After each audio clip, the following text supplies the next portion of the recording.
play here by the North Koreans. So you describe this as set theater, North Korea pushing just to see how far North Korea can push. And we're hearing this statement from the President of the United States that the U.S. supports Japan 100%. So this is really the President's first time to face such an international test. Yeah, but you do remember there was that period before, after the election, before the inauguration, where I think quite on bad advice, he came out and said, we're never going to allow, North Korea to test. He sort of seemed to set up a red line. Then his staff sort of backed away from that. I think it would be wiser for him not to set up red lines that he cannot enforce.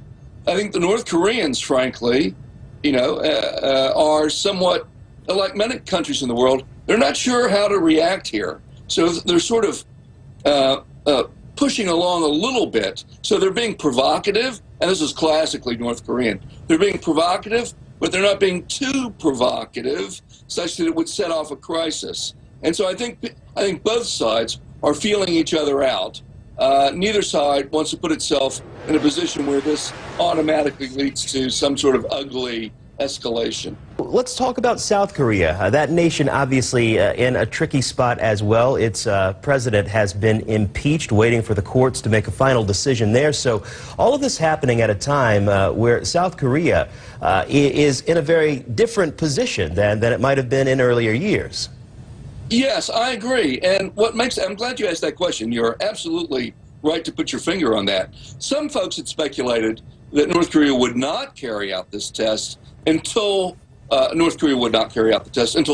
Korea had sort of chosen its new leader. The idea being North Korea didn't want to, roil the waters in the middle of the South Koreans making their new choices. But apparently, so what do we learn from this? One thing we learned from this, North Koreans being sort of cautious in a North Korean sort of way. Second thing we learned is that the North Koreans apparently felt it was more important to sort of press the U.S., test the U.S. in a modest way, and not really worry about what impact that would have on South Korea's elections. So that tells me they're more worried about the U.S. than South Korea.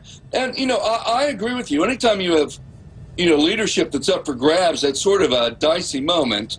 But I think the South Koreans aren't looking to start a war here. I think they're going to go through their own domestic political process. They'll select, there'll be an end to this nightmare that they have.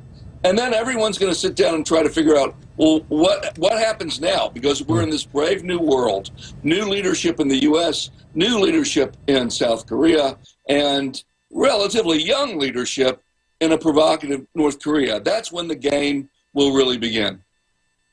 And again, that was Jim Walsh of MIT. And Jim, of course, we thank you for being with us. And Paula, again, so this was not an ICBM, but at the same time, the U.S. president's first test, on the international stage. Yeah, and he said so very little, as we heard from that statement, the little that we did hear. And it seems like while he realizes that perhaps North Korea is the main test here, containment is still going to be the goal. Big story, of course, will continue to follow. Still ahead.